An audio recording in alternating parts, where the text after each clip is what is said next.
Welcome back to our weekly menu series. We do a full week of meals for under $60 at Walmart. Now, this week we're going to make a small change. Normally, we try to use as much fresh produce as possible, especially ones that are seasonal or that are on great prices. I recently received a message where someone said that they were struggling with all the fresh produce, that it was going bad before they could use it, or that it just took too long to wash it and to chop it and to get it ready. That they really was hoping that we could do more frozen veggies. So this week we are going to use all frozen veggies except for potatoes, because she said that potatoes did not seem to be an issue as far as them going bad because they do last a good long time. So let's take a look at the menu this week. So you'll notice that this week we've got a really great variety. I try to do that every week. We're going to use quite a few different proteins, and there are still some options. So if you don't necessarily like the protein, we can always swap them out. So let's look at the grocery list. Now you'll notice that the grocery list looks a little bit smaller, and that's simply because we're not doing as much produce. We're doing a little bit more frozen. And another request that I've had from a lot of people is they really like the meals that had very minimal ingredients. So we really leaned into that, and our total came out to $54.91 at the Harrison, Arkansas Super Walmart. Now, keep in mind though, definitely check your fridge and your pantry, because a lot of these items you may already have at home, which will make your total even less. I've got two links down below. The first one is to my Walmart grocery list. So you can click on it, you can change the zip code to your area, and then it'll tell you what your local prices are. Now, the second link goes to my website, and you can go download a free printable PDF that has the shopping list as well as all of the recipes. Now, if you get a chance, go ahead and click on the Walmart grocery list and see what the total in your area will be, and then leave me a comment down below, because it's so interesting to see that it doesn't really matter if you're in a high cost of living area or a low cost of living area. The prices typically tend to run about the same, usually within just a few dollars.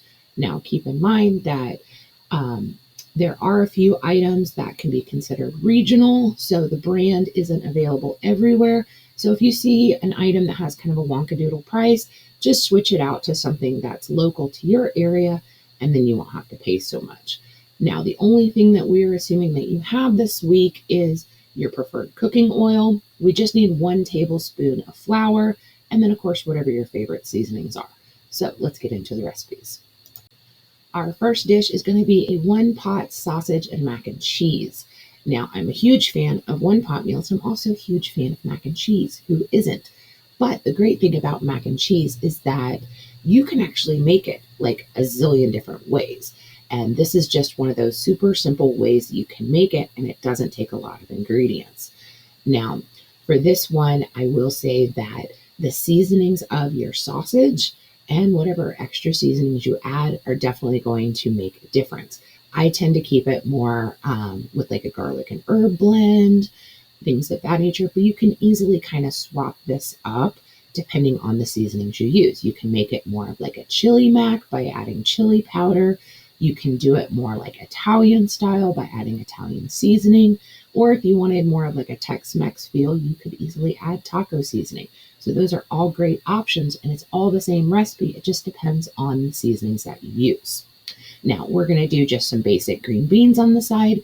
And another thing that I didn't mention is that I love these steam in the bag veggies because they're just so simple. You just pop them in your microwave, and then depending on the type of microwave you have, it's usually between 3 and 5 minutes, and boom, it's done. No additional, mess to clean up, not a whole nother pan. And then honestly, I like to steam them first, and then I throw them in like a Tupperware container. I add a little butter, I add a little seasoning, and then I just put the lid on and shake it, and it comes out perfect. So let's get into the next one. Now, for this next one, we're going to use some bone-in chicken thighs. Now, if you have boneless chicken thighs, that'll totally work. And honestly, this will work for chicken breasts or chicken tenderloins, really any chicken. We used the bone-in chicken thighs this week because they were actually on sale at Walmart. So we're going to give them a nice little coating of oil, and this is going to help make the seasoning stick. And we're going to use about a teaspoon. You could use more of garlic powder. It just depends on how garlicky you like it. Sometimes I actually just swap this out for like a garlic and herb blend. And then that kind of goes in with the favorite seasonings. And then we're going to add some grated Parmesan. Now, I hate to say it, but I'm kind of a snob when it comes to Parmesan, and I prefer, like, I call it the real Parmesan, where it's like the shredded kind. But my kids actually really love the grated kind. They call it snow cheese because it looks like snow when you put it on top of pasta. So I have tried to find some different ways to use the snow cheese, and this is just one of them. Now, this is just the kind of measurements that I use, but you can totally measure with your heart on this. If you want it to be more seasoned or less seasoned, that's totally up to you.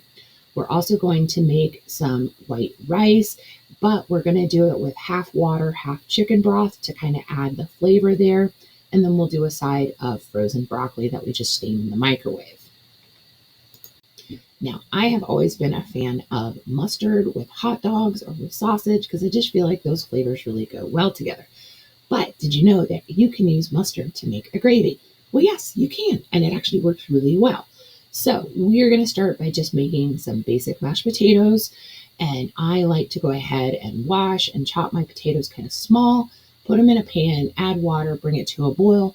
By chopping them into smaller pieces, it makes them cook quicker.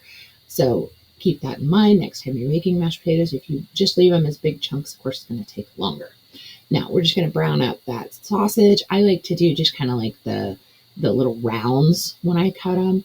And then you're going to remove the kielbasa from the pan. We're going to hopefully have some of that flavor still in the pan. And we're going to add 1 tablespoon of butter and 1 tablespoon of flour. If you don't use butter and you use margarine, that's totally fine. We're going to whisk this together, let it cook for about a minute. And then we're going to slowly add in our chicken broth and our mustard. Now, the great thing about mustard is you can use any kind that you like, and you can use whatever amount you like. If you want it to be more mustardy, you could use 2 tablespoons. If you want just a little hint of mustard, you can just use 1. And then we're going to let that simmer for a couple minutes. And then now we have this nice gravy that we can put over our sausage and over our mashed potatoes. And it's just really, really good. We're going to do some peas in the microwave. And this is one of those that you can add whatever flavoring you like. Like I said, I usually just add a little butter or margarine after they've steamed, and it works out great. Now, I am a huge fan of super simple crock pot recipes. Sometimes these crock pot recipes can get really complicated and just take way more effort than they really need. Now, one of my favorites is salsa chicken, where you just add chicken and then you add like some taco seasoning and some salsa on top. And this is kind of that same vibe, except we're going to do it more Italian style. So we're going to season our chicken with some Italian seasoning, and then we're going to go ahead and throw in some diced onions and peppers on top, which that's a frozen bag. They're kind of like half strips, and if you wanted to, you could cut them down a little bit, but I just leave them whole. And then we're going to top it with pasta sauce. You can use whatever kind you want. You just want about 24 ounces. Now, we're going to let this cook, and then when it gets closer to dinner time, we're going to use tongs, and we're going to pull that chicken out of the sauce, and then you can go ahead and just shred it off the bone. Now, the longer you cook these, the easier it is to shred. If you cook it on low for about 8 hours, you got to be careful when you're taking the chicken out, because sometimes the bone will kind of just fall off, and you don't want to leave the bone in the sauce. Once your chicken is all removed from the bone and it's shredded, you can just add it back to the sauce.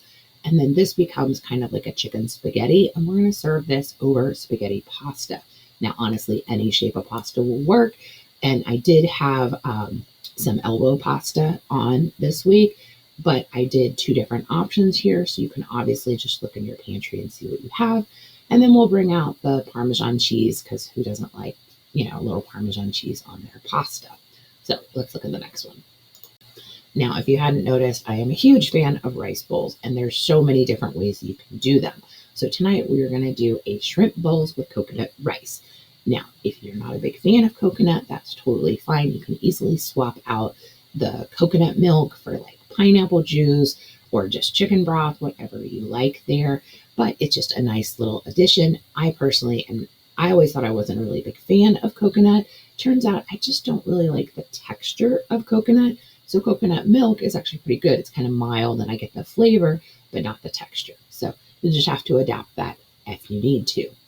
Now we're going to do just one of these bags of stir fry, and typically we just put them in a pan with a little bit of water and just let it saute. So we're going to do kind of that same style, but instead of water, we're going to add a little bit of soy sauce as the liquid.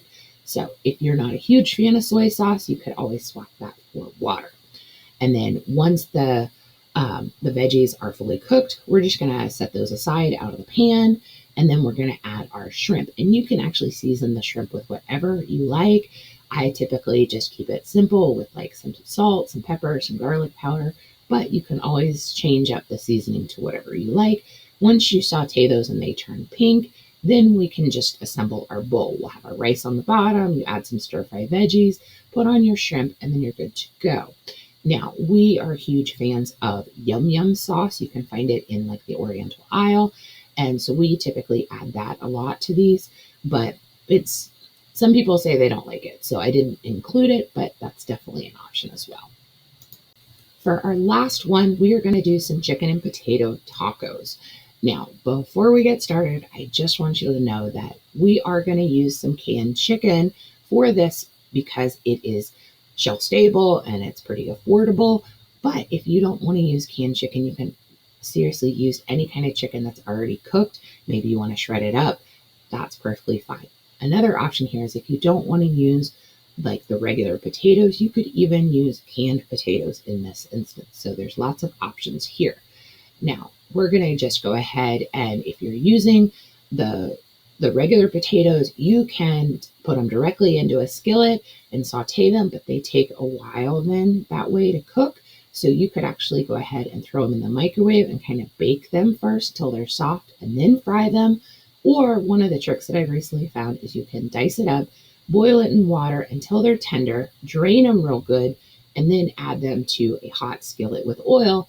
And then you basically are just heating them up and adding color to it. So that's the option that we went through.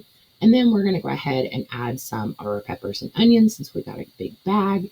And then once all of that is tender, I just put it into like a Tupperware container and just kind of put it aside, because then we're going to use our chicken. Now, the key to canned chicken for me is I always rinse it and drain it in cold water. I don't know why that makes a difference, but it does.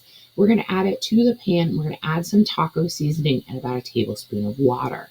And then I just cook this for a couple minutes until it's hot. And then really for the side dish, we're just going to do some corn, and you can just you can steam that in the microwave. And then we just assemble our tortillas with our chicken and our potatoes and our veggies. You can top it with some shredded cheese. We have some wiggle room in the budget this week, so you could easily pick up an avocado, maybe some lettuce, maybe some tomato. I didn't include those because those would be considered produce, but if those are things you like, you can easily add those. Now, I know that, once again, this is produce, but I always like to include low-cost fruit options because I am a huge fan of adding fruits to my dinners. Now, we can easily do some of these where it's whole apples, it's blueberries, it's the mandarin oranges that are really easy to peel, or even raspberries because there's not a whole lot of work there. If you wanted to, you could do a watermelon, but of course that will take some work, as well as the avocado, the guava, and the pineapple. But keep in mind, there is a lot of canned fruit options as well as frozen fruit options. Now, frozen fruit typically is better when you're going to include it in something else like a smoothie or a baked good, but you can defrost it and eat it as is. I would just make sure that whatever frozen fruit you get doesn't have a lot of added sugar to it, because then to me that kind of defeats the purpose. But there are a lot of options as far as like dried fruits or the canned fruits. And I always just try to make sure that they're in juice and not in heavy syrup, but that's totally up to you. So definitely take a look, and kind of as a disclaimer that I always make, check your local stores for their produce options, because sometimes they have really good deals on produce, especially during the spring and the summertime. So you may be able to find some better deals locally. But if you are a one-stop shopper, these are great options at Walmart. Now, if you've made it this far, I just want to thank you. And I also have a request of your time. Yes. So I know that right now, a lot of people are seriously struggling when it comes to feeding their family, staying on a budget, and just meal planning in general. So if you know somebody who's struggling, or if somebody asks you how you do it, you may want to go ahead and share with them my YouTube channel, my Facebook, or my website. Those are all great options. So I'm asking you not to gatekeep this information. If you know anybody who is struggling, please share this information with them. And if at any time you have questions or suggestions, you can always leave me a comment. You can email me. You can send me like a private message on Facebook. Those are all options, and I'll be more than happy to help you in any way that I can. I hope you all have a fabulous weekend, and I'll see you next week. Bye.